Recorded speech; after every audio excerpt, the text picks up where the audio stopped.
Relentless Radio. Every first Saturday at our Conyers Starbucks coffee shop, we produce a show called Comedy, Music, and Coffee for a Cause. This show is sponsored by John Miles Chevrolet of Conyers, with your host, comedian C. Davis, starring the most phenomenal entertainers around.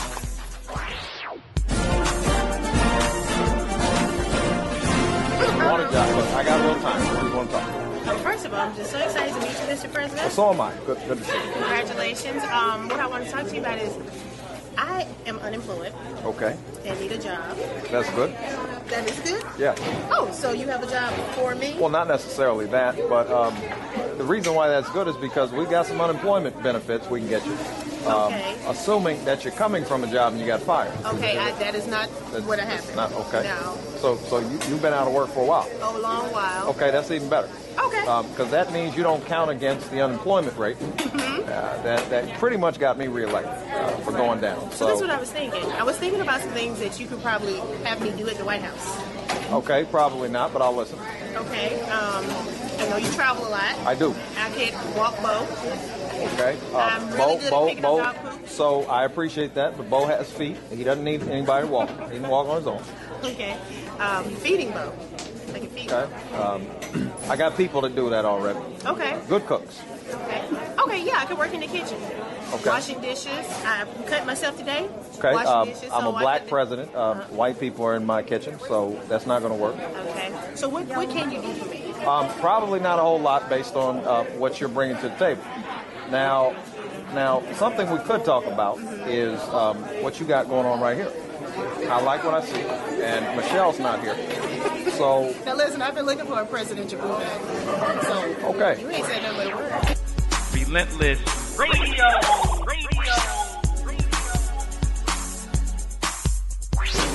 Y'all been having a good time?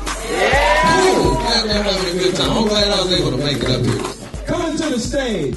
Very good friend of mine. You've seen this girl headline at several of the comedy clubs around Atlanta, Georgia. Y'all start clapping right now. Make some noise for Eunice, Elliot! Let's get ready to rumble!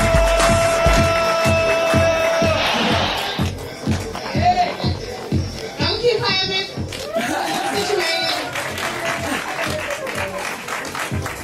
I judge my crowds by my introductory clap and let me know if y'all have low self-esteem or not, because maybe that wasn't for me. Y'all hadn't seen me yet, so that was just, okay. How y'all doing? Yeah. Oh, this is my first time in Conyers, first time to this Starbucks. This is so impressive. If y'all get me some gas money together, I'll come back anytime. Anytime. But you're going to have to give me some gas money. I live back down yonder in Atlanta way, they say. My name is Eunice. I had somebody ask me, was that a stage name? Like I could not make up nothing any better than that. I obviously was born with this condition. I'm named after my grandma. Surprise, surprise. My grandma and I could not be more different. We're very close. My grandma was married 63 years, 9 kids. Give it up for my grandma. 63 years to my granddaddy. I've never been married. I don't have any kids, so say we're really different. What'd you say? No, I gave you thumbs up. Oh, I thought you was trying to give me some kids. Okay, thumbs up. Got nervous, okay. I was talking to my grandma, and I said, well, Grandma, why'd you have so many kids? She said, child, we ain't had no TV or no radio. So, that is why I'm here. I guess that's what they did back then. Growing up, it was tough being named Eunice. An 8-year-old with pigtails being named Eunice. My friends had really cute names like Lisa and Kim and Tarantula, And I'm named Eunice. We started liking boys. My friends would get notes from the boys and say, do you like me, yes or no? And my notes would say, what is a Eunice anyway? So, some of y'all still trying to figure it out. You'll get to it. I decided to stick with Eunice because, like I said, I suffered through childhood. I figured I'd go ahead and ride this thing out. And it's working for me so far because when you guys leave here, you're going to Google Eunice, right? And I'm going to be like the hottest one that comes up because the rest of them died like 1972. So I don't have to pay more for Google Ads. This works out. The last one they're talking about. Y'all give it up for Wellington and Ruben, the young men. We get to perform together a lot. I always get a little frustrated being a female comic because y'all just let them come up here looking like anything, don't you? I'm like, as a woman, you know, you're always more self-conscious because I know y'all judge, you know. I didn't wear my flat stomach tonight, so forgive me. Left it back at the house. Can drive all that way out here with it on. You know what a flat stomach is. You know you can put it on. Okay. Now, don't need to be suffering through not having a flat stomach. They sell them now. Okay. I joke about my weight because I am in the process of losing weight. I did suffer from anorexia for a short time. It was a nap, but I woke up hungry and I was like, ooh. So I got a sandwich. I didn't need therapy. I'm good. Cured. Bounced back from that pretty quickly. You know, they say you're supposed to drink a lot of water to lose weight, you know, and the only time I really just want to drink water is when I've been eating cake and ice cream, right? So I've been eating more cake and ice cream, but I've been drinking more water. So I'm going to let y'all know how my little plan's been working. So far, yeah. I'm not thirsty, though, or hungry. Just hasn't worked on the weight thing. They always say they could just come up with a magic pill. And y'all know they sell these. Anybody ever tried the diet pill? Y'all shame. Somebody buying them. They ain't just making them for me. No, the diet pills are so stupid because on the side it says combined with a low-calorie diet and exercise. Like, if I was going to do that, I don't need the pill. You know? I looked at the diet pill today. It said diet, exercise, drink 8 glasses of water.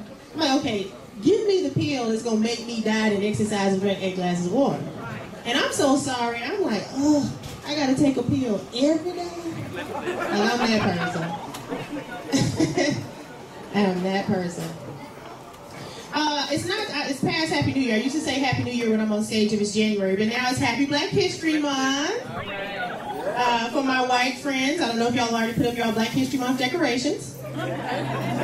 Just find that picture you have with that one black friend, put it in a frame, put it up in the house, and you're good. That's your Black History decorations. I always get excited about Black History Month. I always share this with my white friends because it's the one month when we get discounts, you know, in restaurants and stuff, coupons. No, white people, we don't. We don't get nothing. I know the white people are like, what? They getting discounts. But wouldn't that be cool? Like, what's the point of having a month if it don't come with a coupon book? You know? What is the payoff on this? I mentioned I've never been in Conyers. I live downtown Atlanta. I live in an area, it's like, it's not the hood, but it's kind of hood adjacent, you know? It's kind of sketchy if you go this way. You can go here by the railroad tracks. Yeah, you just all in my business, okay? I'm right there by the railroad tracks. And if I go this direction and walk my dog, it's like real fancy. They've redone a lot of the houses. And some of my neighbors are like real bougie and they have signs in the yard like don't poop in my yard. You know those little signs? Which I think is so dumb because like whoever's pooping in the yard probably ain't reading the sign, you know. And I'm including my dog and the dude that lives in the box. So it makes no sense really. I'm actually very friendly with the homeless people in my neighborhood because, you know, I see them all the time. And I'm probably going to stop talking to them because the other day one of the homeless guys in my neighborhood asked me for a cigarette. And I'm trying to, you know, help him. And I was like, sir, you know, it's actually bad for your health. He was like, okay, but I live under the interstate. So it's kind of... Have a good point. I got you. I was walking my dog that I got from a shelter. I have a rescue dog. And the other homeless guy on the corner, you know, was complimenting me on how beautiful my dog is. And I was like, oh, thank you. And he's like, where you get that dog? I said, from the shelter. He's like, oh, okay. So he needed somewhere to stay and you took him home. Wait, no. Yeah. Yeah, I did, but, you know. So he's waiting on me back at the house because he got like I couldn't argue with the logic. I was like, "Yo, come on here." So he's watching the dog while I'm in comments. You know, if it makes sense, I go with it. I'm with you when you're right. You know. Outside of doing stand-up comedy, I am an actress. You guys might recognize me from some commercials. Probably not. Okay.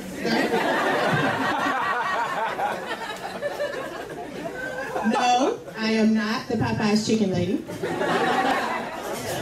Or the Swiffer wet jet lady. I am not Mom Tackler or Mom Trocious. I auditioned for both though, and this is what I'm starting to figure out. Okay, so my white agency sends me when they want an African American woman, and then I show up and I don't have enough of the that honey child, you know what I'm saying? Come on, I don't have that. What is that called? Like not soul, but like I don't have that pine soul. I don't have that pine soul. So annoyed with myself and my articulation. Working on it though. Get there. That's so bad because y'all know about the pine soul, baby. I'm a hater. I watch a lot of commercials to make sure I'm not in them. But I probably think too hard about them. Y'all ever notice like with the air freshener commercials and the air freshener is the most interesting thing in the house. You know, the mama, the daddy, the dog, grandma done got out the wheel. Everybody just right there at the air freshener. When I see that commercial, I always think, why don't they just take a few minutes to figure what is stinking so bad in the house that's the only cool spot? Just take out the trash. Nobody. I told y'all I think too hard about it. What about the toilet paper commercials when they got those little cartoon bears? And that little bear turn around and he just can't figure out how to wipe properly? That's nasty in real life. You eating something, you thinking about this little bear's dingleberries? That's not cute. I'm just saying. Maybe I'm thinking too hard about it. Anybody ever watch TV and get caught up on like a Law and Order marathon? Anybody ever just wasted like a day of your life or two doing that? Let me tell you, they do not mean for you to get caught up in a marathon, even though they play them back to back to back, because they recycle actors. You ever notice that? So in the morning, you say, "Oh, USA has a Law and Order marathon. I'll just put it on while I'm cleaning." And you notice that actor might just be a body in the morgue, right? A few hours later, you still laying there, ain't clean nothing. What's that?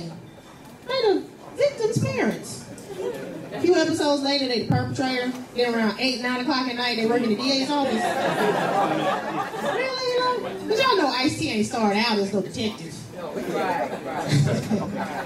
I'm just saying. Probably didn't. I mentioned I don't have any kids. I moved here from Birmingham. Anybody ever been to Birmingham?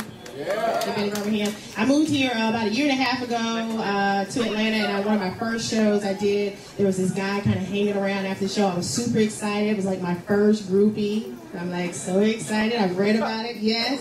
Got a second one. And he kind of just was hanging out, you know, after the show, and he was like, "Wow, so like really, are you really single?" I was like, "I know, right? Crazy, right?" I said, "Wow, you're like gorgeous. And you here from Birmingham?" I was like, "Yeah." He was like, "Wow, you single, ain't got no kids? You are gorgeous for Birmingham." I was like, "Wait, I didn't know that was just about me and my whole town. I didn't. What's happening here?" So that didn't work after a few months. I understand, you gotta have standards, you know. Ruben's always talking about cougars. I'm very proud of my age. I'm turning 38 this year. And I don't think it's old, but it's the oldest I've ever been. So it's like kind of freaking me out a little bit. And the older I get, the younger the guys get to try to talk to me. And it's really weird. I had a 15-year-old. 15-year-old. I was in the airport. It was a layover. I was tired. I wasn't feeling my best. I had been in an airport all day. I wasn't glammed up or anything. And this 15-year-old just kept talking to me. After a while, I was like, hold on now. You know, I started noticing the vibe of his conversation. I was like, hang on. Are you trying to talk to me? I'm like old enough to be your, auntie.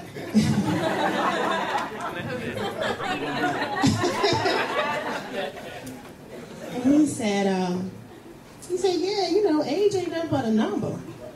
I said, well, okay, so it's 5 to 10. I ain't trying to do that either, you know? And then